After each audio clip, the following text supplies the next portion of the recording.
Un poquito, presento a Mauro Tomasini, de Serpag, Diego Silva, que trabaja en La Barca, y Andrea Tuana, parte de la dirección de la ONG El Paso. La propuesta es 10 minutos, un poco compartir el análisis y las propuestas, y sepan todos que luego del encuentro de hoy va a haber un documento por escrito que va a recoger los planteos y las propuestas de cada uno de los expositores, más aquellas que hagamos llegar desde cada una de las organizaciones que estamos acá presentes hoy. Después de que ellos y Andrea expongan, hagan su presentación, Jorge va a aportar una síntesis de lo que fue el trabajo del día de hoy para seguir en conjunto, encontrándonos en otros momentos para seguir profundizando.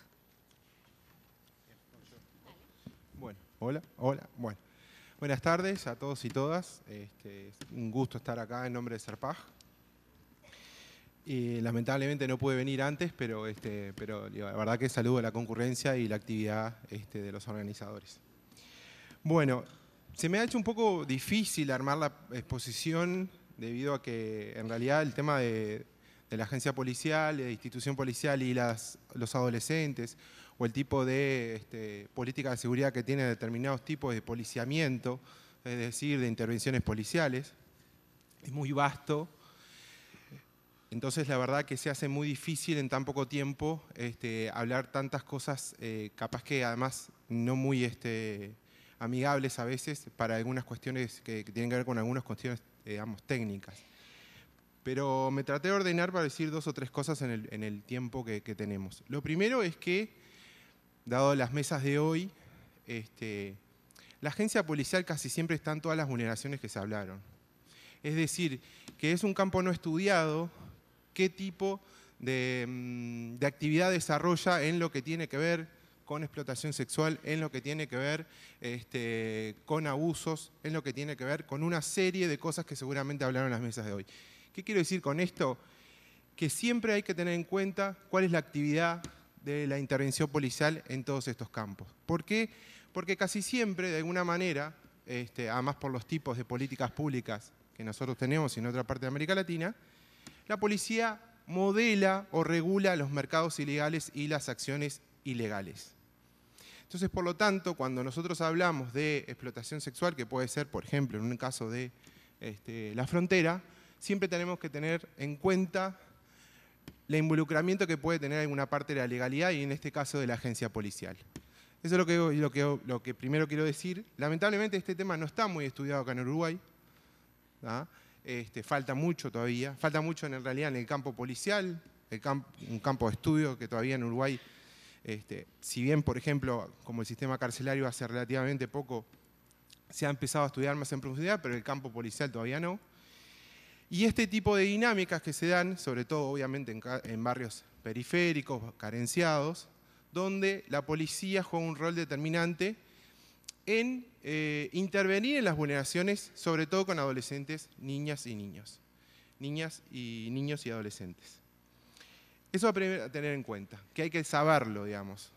Que no solamente la policía interviene para X, por ejemplo, regular el mercado, digamos, de autopartes, sino también interviene para regular el microtráfico, el narcotráfico, la explotación, etcétera, etcétera. Podemos empezar a discutir si es focal, si no es focal, si es institucional, pero realmente existe y tiene que ver también con las estructuras que se forman los cuerpos policiales y las políticas de seguridad. Eso es lo que primero quería decir.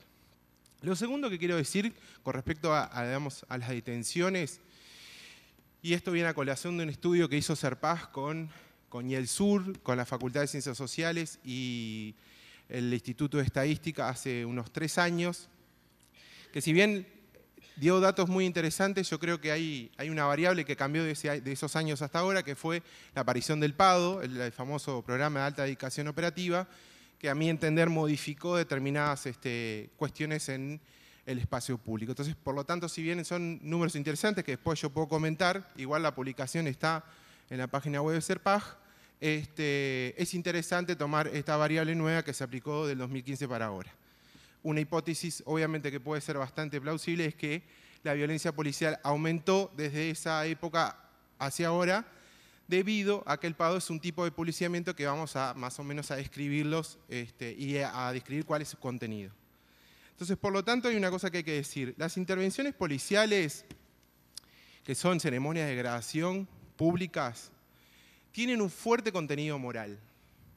Toda operación policial es una operación política que tiene fuerte contenido moral.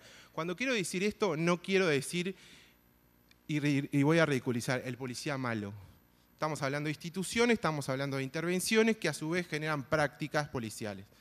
No caer en ese estereotipo que también hemos tenido del policía malo, etcétera, etcétera. No, son instituciones que tienen determinadas prácticas, que tienen el monopolio de la coacción física, el ejercicio de la fuerza, y que tienen determinadas dinámicas que desarrollan, que obviamente tienen que ver con representar determinados valores dominantes. Y no puedo contar una anécdota, pero sí la policía, y en unos ámbitos políticos se han desarrollado de ese modo, presenta nuestros valores fundamentales. El orden público, ¿no? Con fuerte contenido moral. Lo primero que hay que decir, sobre todo para pensar después cómo se desarrolla la agencia policial en territorio, es que obviamente las agencias policiales no tienen que tener ningún sentido de orden público ni moral, cosa que se reconstruye a partir de eso. Y además de alteridades. En general las policías se construyen a partir de alteridades, siempre en función de otro. Década del 20, inmigrantes, década más adelante en los anarquistas, etcétera, etcétera, presos, sujetos políticos, la década del 90, el pibe chorro o el adolescente infractor o el menor infractor. Siempre se construye a través de alteridades. Entonces, por lo tanto, lo primero que hay que saber es que la policía está para salvaguardar las conflictividades que pueden degradar los derechos de las personas, pero no para generar ningún orden público, ningún orden moral. Y hay una cosa que hay que tener en cuenta, si quieren un ejemplo de orden moral, es la ley de faltas. La ley de faltas es la típica ley moral que existe en el Uruguay. Es la típica. ¿Por qué? Porque atacan directamente las estrategias de pertenencia o de economía, de sobrevivencia de las personas. No es un problema de delito, el problema que alguien duerma en la calle o adentro, arriba de un césped o en el zaguán de alguien. El problema es un problema moral. Entonces, cuando hablamos de la agencia policial, tal vez como el sistema penal, pero hay unas definiciones, tiene un gran contenido moral y eso hay que tenerlo en cuenta. Sobre todo porque el policía siempre se construye desde la heroicidad, desde lo arrojado, etcétera, etcétera, desde valores totalmente de hierro, ¿no?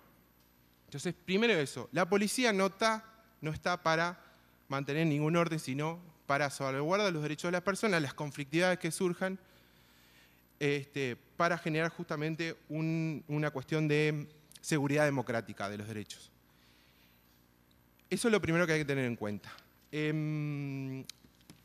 Lo segundo que hay que tener en cuenta, para mí, es que en el Uruguay existe todavía, y de ahí se viene, digamos, de ahí se desprende, digamos, los perfiles de violencia que se dan en determinados barrios, es que todavía existe un policiamiento se le llama a las formas que las policías intervienen en el espacio público, totalmente positivista. Más allá de algunas variantes que ha habido a lo largo de las décadas, pero el policiamiento del Uruguay es totalmente positivista. ¿Que se basa en qué? Se basa en la táctica de la sospecha, en la construcción del enemigo simbólico. ¿Tá? Que ahí se desprende el olfato policial. El olfato policial es aquel olfato que se construye, que yo prácticamente veo a alguien y ya sé qué va a hacer, qué no va a hacer, si va a matar a alguien, si va a robar, qué tipo de delito, ya yo le adjunto un tipo de delito. Entonces, por lo tanto, tenemos un policiamiento positivista. Esto lo digo porque no me da el tiempo y es como una discusión aparte, las estrategias que podemos generar para limitar la violencia policial o, bueno, en su defecto, tratar de modificarla. Una de las cosas que hay que modificar, por supuesto, es esto. Por supuesto que hay otro tipo de tácticas, otro tipo de estrategias, situacional, ambiental, que minimizan la intervención policial. No, que se llama, es una economía de la violencia estatal, que se minimiza. Y que cuando determinados actores, por ejemplo, tienen más trascendencia en intervenir y hacer el menor daño posible, es mejor que la policía, obviamente, no intervenga. Pero eso es otra dimensión que no vamos a poder como ahondar. Pero lo primero que hay que saber es esto, ¿sí? Que hay una estrategia policial que es totalmente positivista. Por supuesto, ustedes me van a decir, bueno, pero es positivista y ¿cómo se desarrolla? Se desarrolla en función de la desigualdad social que hay. Y de ahí viene la investigación que nosotros hicimos. ¿Qué es lo más interesante de la investigación? Que en los barrios donde hay menores índices económicos, sociales, de ingresos, es donde se da la mayor violencia policial, que son 2 aglomeraciones de barrios de Montevideo. ¿Tá? No vale la pena ahora decir los números, pero está la publicación ahí porque no quiero perder el tiempo en eso. Pero el 50% de la violencia policial en Montevideo, en un estudio, en el estudio que hicimos entre 2014 y 2015, 2011 y 2014, se da en 2 aglomeraciones de barrio, que tienen los peores índices socioeconómicos. Pero lo más interesante que hay de la investigación que se da es que a los adolescentes, sobre todo entre 15 y 19 años, el estudio fue entre la etapa etaria de 11 a 29 años, se los detienen no por lo que hacen, sino por lo que son. ¿Qué quiero decir esto? Que las detenciones eran en sus barrios de origen, pero en otros barrios que transitaban. Entonces, los que vivían en el 40 Semanas, el Cerro Norte, los detenían en el Cerro Norte 40 Semanas, pero en el Buceo, Malvin, etcétera, etcétera. Entonces, básicamente el estudio nos dio los mismos rasgos que se dan en casi todos los tipos de policiamiento que hay en América Latina, que son detenciones a jóvenes, barrios pobres, ¿tá? Que tienen todos los estereotipos encima, obviamente, ¿tá? Masculinos, y que se dan en los barrios, obviamente, más desventajados socialmente. Pero se dan en determinadas cosas, porque todos los tipos de práctica policial tienen sus especificidades. Por ejemplo, una de las cosas que se dan es que no hay mayor número de detenciones. O sea, la detención administrativa que se llama, que es cuando uno lo lleva a la comisaría, no existen. Casi en el registro, para nosotros, no existió en términos de porcentaje. Sí existió, no, por favor. Sí existió en el término de, yo pensé que no sabía qué iba a decir, digamos. En términos de vulneración de derechos en el espacio público. Solamente eso. Y eso hay explicaciones, no vale la pena ahora, pero ese espacio de detención es un espacio practicado que tiene determinado un cuadro. Hay algunas cosas que los pibes pueden hacer y hay unas cosas que la policía puede hacer. Pero hay cosas que ninguno de los dos pueden hacer. Sería muy raro, muy largo de explicar, pero hay rituales y hay obviamente anatomías de detención y hay respuestas de los gurises casi mecánicas a la anatomía de detención. Casi que la policía hace las mismas detenciones y los gurises responden de la misma manera. Por ejemplo, salir corriendo, que es lo peor que se puede hacer en una detención policial. Increíblemente. Por eso es que las estrategias a veces para explicarle a los gurises que no los violen en sus derechos son bastante complejas. Porque además está, obviamente, el padre, que es el padre policía que te dice, algo habrás hecho, por eso te detuvieron. Digamos. Esa famosa frase se repite en la detención policial. Y además que el Estado nunca se equivoca, y los policías nunca se equivocan. Cuando te detienen sos vos, siempre sos vos. Porque el mismo relato policial que se construye es a partir del mismo policía que te detiene. Y ese mismo policía no va a construir otro relato. Es simple. Entonces, teniendo 2 minutos, yo me maté un montón de frases que no vamos a pasar. Pero esto que tiene que ver con las estrategias. Y ahí sí hay que pensar estrategias. ¿Por qué pensar estrategias?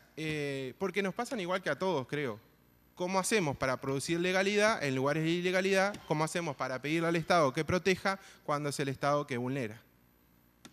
No vamos a estar a las 2 de la mañana, a las 3 de la mañana con gurises de 15 años para tratar de ver si los podemos ayudar a una detención policial. Lo van a tener que tramitar ellos. Entonces, ¿cómo hacemos para eso? ¿Cómo hacemos para que se empoderen sus derechos, pero sin que se hagan dañados peor? Entonces, todo esto es un problema que se da en otros campos igual, ¿no? ¿Cómo hacemos eso? Yo voy a ir a plantear 2 o 3 cositas. La primera es que agendar nosotros que la violencia policial tiene que estar instalada como categoría política, necesariamente. Necesariamente. Las inseguridades policiales abundan en determinados barrios. Paréntesis recto, Serpaj ha acompañado y ha hecho talleres el año pasado y el otro y ha acompañado casos de violencia policial. Y además ahí tenemos información más de los relatos y cómo entender las distintas detenciones que se dan, que en todos los departamentos son distintas, que eso es lo otro. Montevideo es una cosa, Maldonado y su desigualdad es otra, la frontera es otra, como en otros temas. Entonces hay que hacer estrategias diferentes, no todas sirven. Entonces hay que pensar eso, primero instalarla y después empezar a pensar ¿dónde podemos instalar esto institucionalmente? No sé, voy a tirar un bolazo, pero el CIPIAB no es un lugar para instalar digamos, la categoría de violencia policial? ¿No? Ya te respondieron. Ya tengo 2 votos acá. 3. Y Diego. Entonces, bueno, empezar a pensar estas cosas que nos cuesta mucho la violencia policial o la violencia institucional, capaz que Andrea va a hablar de eso, pero la violencia policial va a la mano de otro tipo de violencias. No solo violentan a los gurises cuando van a la policía, lo violentan cuando van a una policlínica de un barrio, etcétera, etcétera. Hay todo un conjunto de violencias, no hay que entenderlas por separado, pero sí nos cuesta mucho, o creo que todavía somos muy precarios en empezar a pensar estrategias todos institucionales y territoriales, cómo pueden dialogar y cómo podemos hacer o dar las herramientas para que se hagan, para que ellos tramitan determinada situación policial y que salgan lo menor dañados posible, que al fin y al cabo es eso cuando hablamos de derechos. Gracias.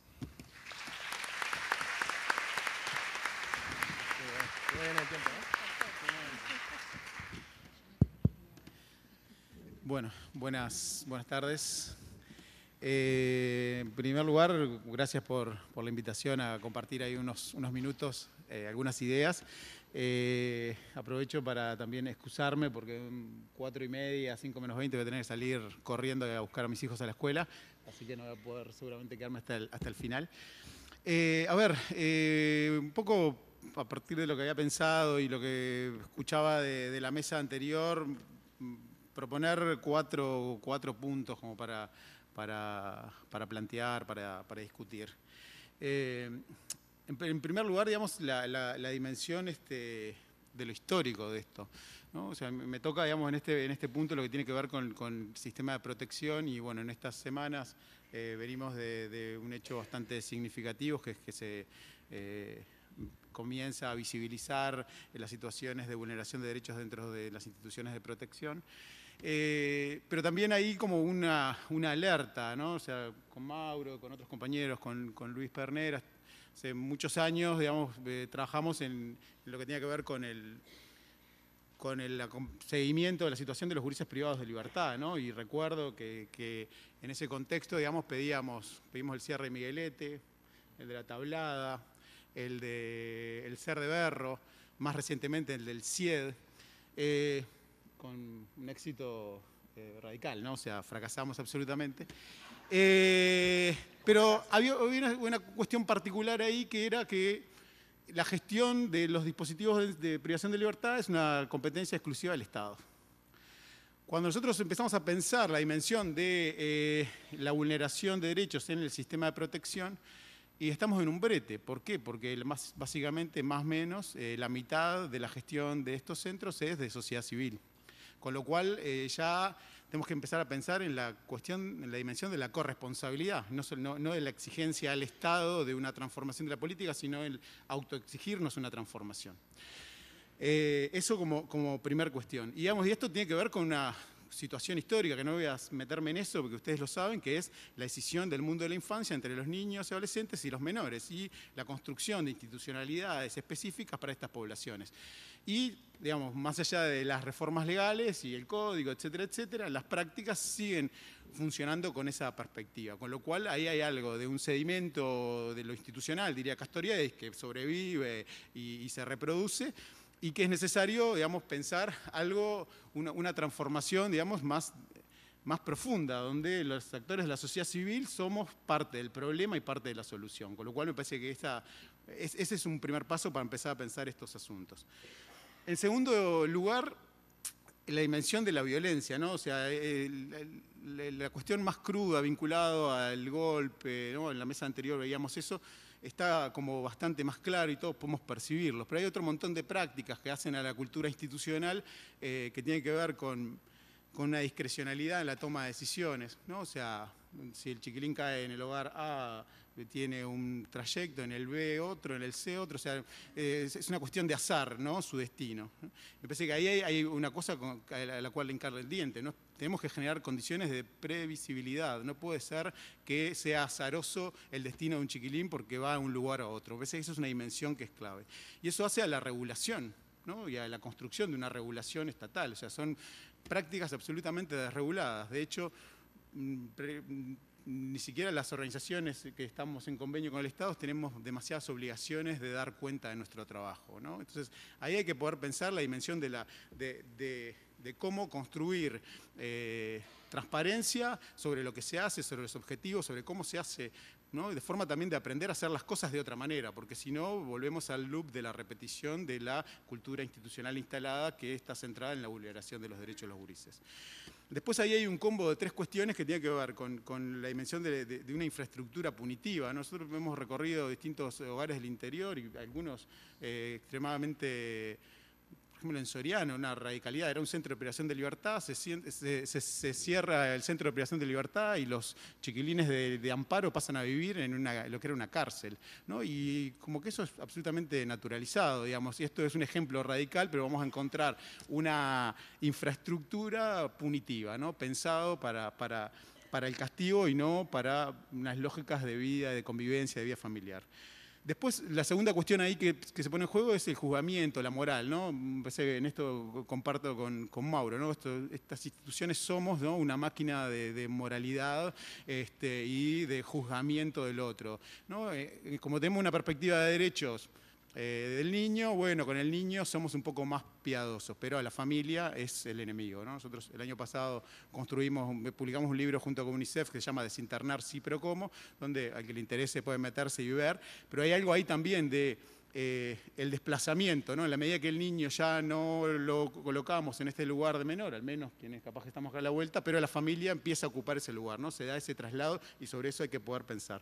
Y la tercera cuestión que juega es la falta de materialidad, es decir, bueno, lamentablemente las estructuras, la división presupuestal de todas las organizaciones tienen un peso excesivo, la dimensión de funcionamiento y salario y uno muy bajo en prestaciones, ¿no? Y no podemos pensar en proyectos de revinculación familiar sin una materialidad profunda. Hace un ratito hablábamos ahí con Marcelo Ventos, el poder pensar sobre esta dimensión. La tercera cuestión tiene que ver con los lineamientos, para dónde ir, ¿no? Y en esto basta ir a las recomendaciones que hace el Comité de Derechos del Niño de Naciones Unidas al Uruguay y vamos a encontrar al menos 4 cuestiones que son importantes. Uno, tiene que ver con la revisión periódica de la internación. O sea, acá sabés cuándo entrás, pero sí, sabés cuándo salís. A los 18 a veces la patadita ahí te tira para la calle. Pero en realidad no hay un proceso de revisión periódica de por qué este chiquilín sigue ahí adentro, ¿no? O sea, ¿por qué? ¿Qué se hizo? ¿Qué se exploró de otras alternativas que garanticen el derecho de los gurises a una vida familiar?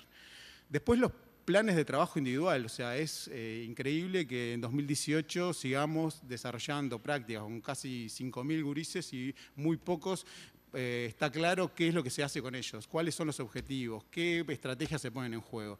Y en la medida que esto es todo discrecional, ¿cuáles son los mecanismos de control que tenemos sobre eso? Prácticamente ninguno. En tercer lugar, la dimensión de los recursos humanos, financieros y técnicos, ¿no? Y el apoyar las modalidades de acogimiento familiar. De esto habla estrictamente las recomendaciones del comité. Y en cuarto aspecto, el tema de que Uruguay tiene una tasa alta de institucionalización por protección. Si comparamos con la región, Uruguay, Argentina y Brasil, Uruguay está... creo que 2 veces más que Brasil, 3 más que Argentina, o sea, ahí hay un asunto sobre el cual tenemos que trabajar. Con lo cual los lineamientos de una perspectiva de derechos pareciera estar ahí, o sea, sabemos cosas hacia dónde dirigir nuestras prácticas. Después, el cuarto punto, y ya como para ir cerrando, tiene que ver con la dimensión de la negación. Es decir, bueno, estos temas los venimos negando, ¿no? Y ahí me parecía extremadamente interesante toda una perspectiva que plantea Stanley Cohen en un libro que se llama Estados de Negación, ensayo sobre atrocidades y sufrimiento, donde él cuenta, lo hago muy breve, ¿no? Cuenta muy brevemente una experiencia que él tuvo de trabajo de monitoreo de tortura, ¿no? Y le voy a leer un parrafito y hago un comentario sobre eso, ¿no? Haciendo este trabajo de denuncia de la tortura, dice, fuimos inmediatamente arrojados dentro de la política de negación. La respuesta oficial y aceptación general fue venenosa, negación absoluta. Esto no sucede. Desacreditación. La organización era tendenciosa, manipulada o crédula. Redenominación. Sí, algo sucede, pero eso no es tortura. Y justificación. bueno, de todos modos, eso tenía una justificación, por algo se hizo. Me parece que si nosotros aplicamos esta misma cuestión a bueno, lo del CEPRIL de hace unos años y otro tipo de prácticas, verdaderamente venimos como bastante instalados en esta perspectiva y en este enfoque. Después, hay unas cuestiones que plantea Cohen que me parece bien interesante. Después, el que le interesa el libro me lo pide, porque lo tengo escaneado. Uno de los tipos de negación que me parece que es la que nos puede corresponder más a nosotros, que es la negación implicatoria, ¿no? O sea, estamos excesivamente metidos en ciertas dinámicas y hay demasiadas implicancias psicológicas, políticas y morales para nosotros mismos para reconocer ciertas cosas que suceden. Con lo cual, ahí se cierra una situación donde ni siquiera podemos ver qué es lo que lo que está frente a nuestros ojos. Y para cerrar, una cuestión que me parece que clave en estos temas y que Stanley Cohen lo plantea como el triángulo de la atrocidad, y él dice, bueno, en el triángulo existe un triángulo de la atrocidad. En el vértice, las víctimas, a quienes se les hace algo. En el segundo, los perpetradores, quienes hacen algo. Y en el tercero, los observadores, aquellos que ven y saben lo que está pasando. Y en esto me parece que también nos corresponde, digamos, la autocrítica, o sea, todos los que trabajamos en estos temas, o sea, sobre Tribal, para hablar del hecho de la semana, todos sabíamos y hemos sido observadores de ese tipo de prácticas y no hemos tenido la capacidad de acción de producir algunas cosas para modificar eso. Me parece que en buena hora tanto el comité como la NONG está preocupado por este asunto y que es un buen momento para asumir la cuota parte de corresponsabilidad y hacer una construcción para modificar esas prácticas. Muchas gracias.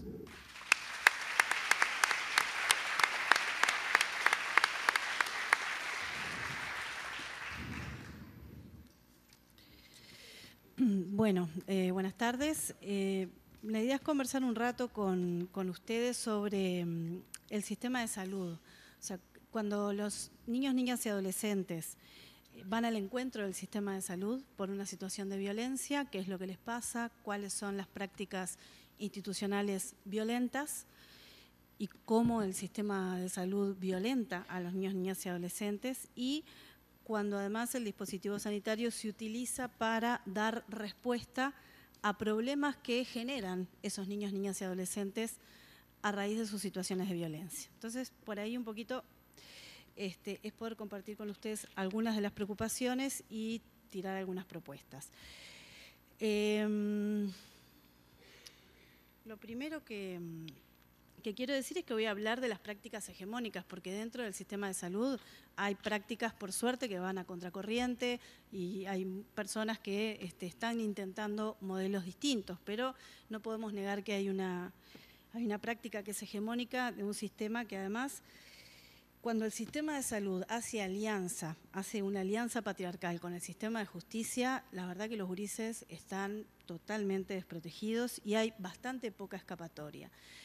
Una de esas alianzas patriarcales fuertes que hacen esos dos sistemas es el tema del síndrome de alienación parental, que hoy se estuvo hablando, es, bueno, intentar promover la idea de que los niños mienten, de que las madres manipulan, de que el abuso sexual en realidad no es un fenómeno tan frecuente y que de alguna forma son muchos los casos que son mentiras, son fantasías o son producto de ese enojo, de ese espíritu de revancha que las mujeres tienen respecto de sus parejas.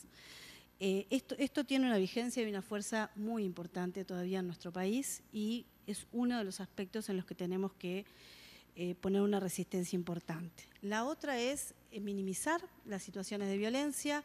Bueno, sí, hay violencia, pero ¿cómo fue? ¿Cuánto fue? No fue tan así, quizás no fue tan grave. La estrategia del agotamiento, ¿no?, de las múltiples o intervenciones tanto en el sistema de justicia o también del sistema de salud, los diagnósticos, las entrevistas y la medicalización del problema. Bueno, sí hubo violencia, pero vamos a atacar este síntoma porque es lo que está molestando más en todo esto. Entonces, lo primero que quiero decir es que los gurises que sufren violencia entran perdiendo al sistema de salud porque, por un lado, están ellos y ellas y sus síntomas y su dolor.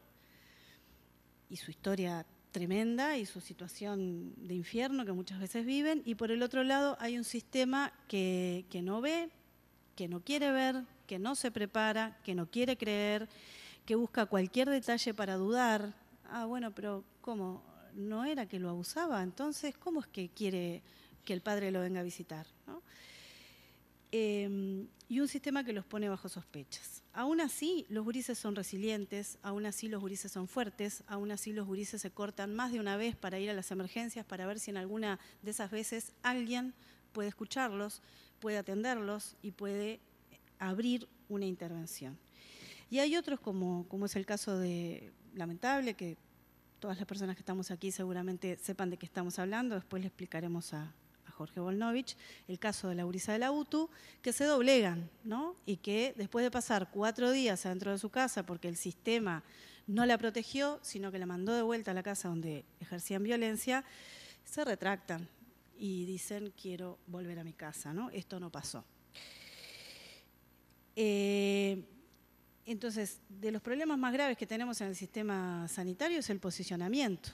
Es la ignorancia porque no se preparan, porque no hay formación en este tema. Es la soberbia porque ellos entienden que sí la tienen y que sí pueden con este tema. Sumado a la ideología patriarcal, a los estereotipos de género, que claramente los diferentes instrumentos internacionales nos dicen que los estereotipos de género son incompatibles con el derecho internacional de los derechos humanos. Sin embargo, los estereotipos de género siguen siendo parte del pensamiento y de las respuestas, tanto en el sistema de salud como en otros. Cuando la violencia es un dato más de la historia, pero en realidad nos preocupan otras cosas, nos preocupan cuáles son esos síntomas que el niño está teniendo y en qué cosas ese niño no está pudiendo adecuadamente adaptarse. Cuando no se lo considera una situación de gravedad y hay una alta tolerancia a las distintas situaciones de violencia y se sigue pensando en ese sistema de salud que estos son problemas vinculares, que estos son problemas de una familia, que son problemas de un papá que no sabe poner límites o que se desborda porque tuvo una historia de vida muy triste y entonces vamos a tratar de resolver esto a través de terapias familiares, a través de ir monitoreando y evaluando si el papá se va calmando, mientras nosotros también le pedimos a los niños que ayuden a que el papá no se desborde, ¿no? Entonces, este modelo es un modelo tremendamente peligroso, revictimizante, absolutamente injusto, y que además intenta persuadir a los gurises también, ¿no? ¿Estás segura?, le decía un psiquiatra a una gurisa de 16 años que entró a la emergencia denunciando una situación de abuso sexual. ¿Estás segura? Mirá que si mentís vas presa. ¿Y por qué no lo contaste antes? ¿No? Es raro. 8 años abusándote de tu padrastro. O sea que los aspectos básicos que el sistema de salud debe tener en cuenta en relación al posicionamiento de los niños, niñas y adolescentes que sufren violencia no es lo que prima. No es lo que prima que el sistema y sus operadores entiendan que la violencia es un problema político, que implica relaciones de injusticia social, relaciones de poder, de sometimiento, y seguimos haciendo esa primera entrevista trayendo a todos adentro del consultorio, mamá, papá, niños. No prima el posicionamiento de que en este tema no hay posturas neutras. Si no trabajamos para la transformación, estamos reforzando el sistema de opresión. Que los niños no mienten. Eso es algo imposible de poder trabajar con no solamente el sistema de salud, sino también dentro del sistema de justicia. Y que la violencia sexual tiene una alta prevalencia en nuestro país. No es un tema de pocos casos. Y que además todas las situaciones de violencia son graves, porque otra de las cosas que hace el sistema de salud es clasificar en situaciones de violencia de gravedad media, alta o baja. No existe eso. Todas las situaciones de violencia son graves. Lo que varía es el nivel de riesgo, el medio, alto y bajo, porque ahí nos genera distintas estrategias para intervenir. Otro aspecto que quería traer también es las concepciones patriarcales respecto a quien acompañan a los niños, niñas y adolescentes que sufren violencia, que en general son las madres por el sistema patriarcal en el que vivimos, ¿no? Y esas madres también el sistema inmediatamente las decodifica desde estos estereotipos. O la madre responsable de todos los males o la madre sacralizada que va a resolver todos los males. Yo no sé si ustedes participaron de la presentación de los datos del CIPIAB, pero el subsecretario del Ministerio de Salud Pública, Kian, si no me equivoco, tiene ese lugar, decía que el mejor o uno de los principales factores de protección de los niños ante la violencia es la educación de la madre, ¿no? Esa es la mentalidad de el subsecretario del Ministerio de Salud Pública de nuestro país. O la madre es cómplice, porque cómo no sabía que a tu hija la estaban abusando, o es manipuladora, o es una madre abandónica. No existe esa categoría para el padre. Dentro de la salud el padre es ausente, la madre es abandónica. La concepción es completamente diferente. Después aparece todo lo que es la psiquiatrización de la violencia y la omisión de la atención del trauma y de los daños. Entonces, el sistema de salud responde con la pastilla, con la atención del síntoma. Y yo no estoy en contra de la medicación, ni estoy en contra de la medicación psiquiátrica, pero sí creemos que la medicación psiquiátrica utilizada solamente para tapar el síntoma, y es una forma de violencia, es una forma de tortura, porque lo que hace es que ese chiquilín quede callado, quede atontado y no pueda seguir denunciando lo que denuncia todo el tiempo cada vez que agarra las patadas a sus compañeros, ¿no? Que la idea no es que lo siga haciendo, pero la idea no es calmarlo a él, sino es poder transformar la situación de violencia que está en la base. Entonces el problema no es la medicación, el problema es cómo se usa. No se usa en un plan de tratamiento donde se intente trabajar justamente para ir transformando las situaciones de violencia. Otra de las cosas que sucede es la internación de los gurises en clínicas psiquiátricas o en clínicas encubiertas en hogares de medio camino, porque yo cada vez que digo que API Maroñas es una clínica psiquiátrica me dicen, no, es un hogar. Mentira, no es un hogar. Es un hogar lleno de médicos, de psiquiatras que utilizan como contención la medicación psiquiátrica y que lo único que hacen es tratar de que los chiquilines no generen problemas, ¿no? Lo mismo que me decía una trabajadora social en una de las salas del Hospital Vilar de Bo, lo que hacen acá los equipos técnicos es tratar de que se mantenga la temperatura en un nivel aceptable, que no se arme ningún desquicio. Pero nadie trabaja con las historias traumáticas que llevaron a muchas de esas personas a estar allí, muchas de ellas historias de incestos, historias de abortos por incesto, etcétera. Pero como tengo 2 minutos, quiero detenerme acá en el tema de las maternidades forzadas, que este es un tema álgido, peliagudo. Tuvimos un caso paradigmático en el que nos peleamos todos y todas. Tenemos que pensar, primero que nada, que cuando hay una maternidad en un contexto de abuso sexual, tenemos que posicionarnos en que eso es un daño, que la maternidad no cura, sino que muy por el contrario, que la maternidad producto de las relaciones abusivas es daño. Y las relaciones abusivas también son las relaciones en las que las gurisas dicen querer estar enamoradas y haber elegido. Entonces tenemos que determinar claramente cuáles son esas parejas abusivas, esas parejas en donde hay más de 10 años de diferencia entre una persona menor de edad y el adulto.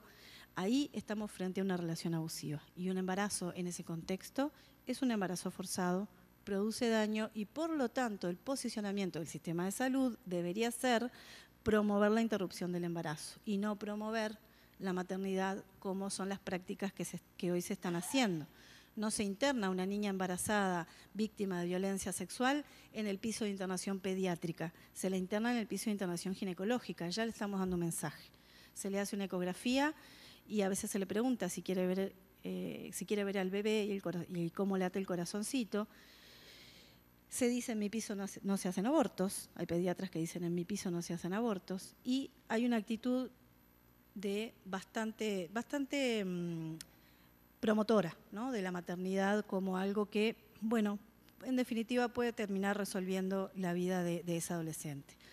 Entonces yo creo que este es un tema que tenemos que discutirlo desde una mirada de los derechos de los niños, niñas y adolescentes, del derecho a ser oído, el derecho a tomar decisiones que tengan que ver con su vida, pero también lo tenemos que mirar desde la perspectiva de la violencia, de las relaciones abusivas y de la inexistencia de voluntariedad cuando existen relaciones de sometimiento y de opresión. Y nos tenemos que preguntar qué vamos a hacer nosotros como organizaciones sociales cada vez que aparezca una práctica que le destroza la vida a una gurisa, ¿no? ¿Qué rol vamos a cumplir? Tenemos que generar postura, exigir, denunciar, generar alarma pública, porque generando alarma pública por lo menos algún nivel de control podemos lograr, monitorear, investigar y seguir produciendo.